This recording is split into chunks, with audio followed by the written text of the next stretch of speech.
I want to raise it with Harold Hamm. He's the CEO of Continental Resources, of course, very big in this arena. And Harold, it always amazes me that there are never calls for blue ribbon commissions and investigations when oil prices are collapsing as they are.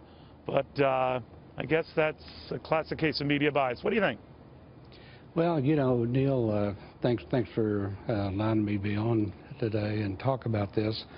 But we're in a rebalancing situation that's come about basically at the hands of OPEC, or primarily Saudi Arabia, that decided last Thanksgiving, frankly, to put a year ago in 2014 to put 1.8 million barrels of new oil on the market, basically to try to drown out our success as shale players here in the U.S.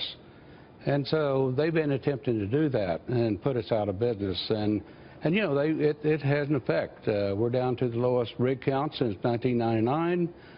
We've lost 250,000 people, direct jobs, about 3 times that many indirect jobs. So that's the effect it's having. But long term, we're going to survive as an industry and get some things done. Recently, we've got the export ban lifted. We see a bright new future and basically making a market of choice here in the U.S. We have a tremendous industry ahead of us, tremendous opportunity for growth. We've doubled production in the past. We can do it again. But Harold, not if the Saudis keep doing what they're doing. Right now, I always wonder if the Saudis were orchestrating this. They must be recognized the fact they're also slashing their own risks. Is it their feeling, and is it your feeling that they're feeling, is that they could survive this, but if they can hurt guys like you and other big U.S. oil and energy interests, if they can kill off the frackers here in the United States, they can come out of this on top, that this is their strategy? It is their strategy, and this is what they've done for 40 years, but, you know, this is a huge mistake. You know, gigantic mistake on their part. It's not going to work this time, and frankly, you know, we've got too much resource. We didn't have that in the past. We do now, and so it's a matter of hanging on for a little bit, and we're able to do that. But they're trying to support a country. We're supporting companies, and you know, we have long-term money. You know, it's not due. It's not coming due for a good while, and companies like mine, we will be here, and they won't. They'll be here, but it's going to be at a reduced emphasis and impact in the future from where they're at now. But Harold, maybe I'm sorry, Harold, but maybe the Saudis aren't your problem. U.S. politicians are, because I don't hear anyone crying for the plight of the oil industry and these thousands of layoffs. I don't see one front-page headline bemoaning what this means to the energy viability of the United States. And I wonder, when prices go up, it's a little different. What do you make of that? Well, I think we've had a little bit of difference, and we're seeing that difference right now. You know, DEPA, the Domestic Energy Producers Alliance, led the way recently to lift the ban.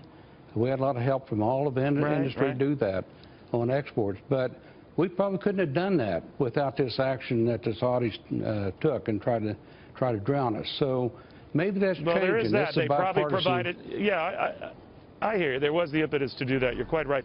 You know, Harold, you're getting a lot of attention as to where you would commit your considerable wealth in terms of candidates, and increasingly I hear Marco Rubio's name being mentioned. Have you committed to him? Will you commit to him, or are you still holding out?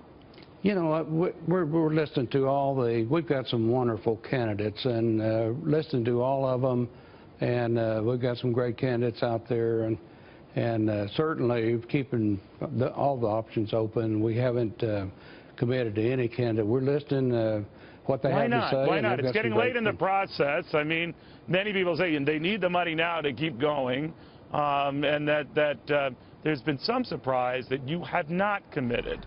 Why not?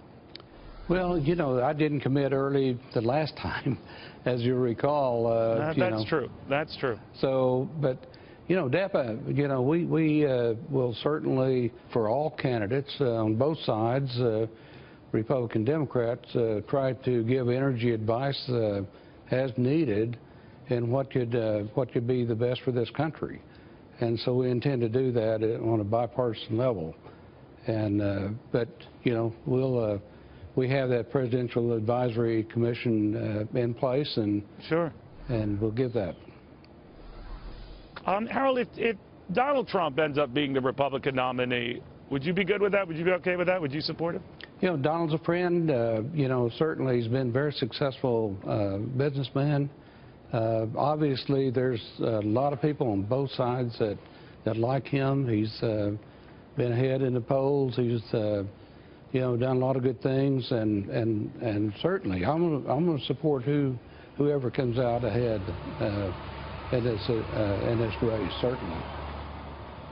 So when you hear other Republicans, I guess for lack of a better word, Harold, I apologize, establishment Republicans who bemoan and fear what a Trump nomination would be like, and that they'd go down, or he would go down to defeat, you obviously don't share that view. Do you think that kind of talk is dangerous? What?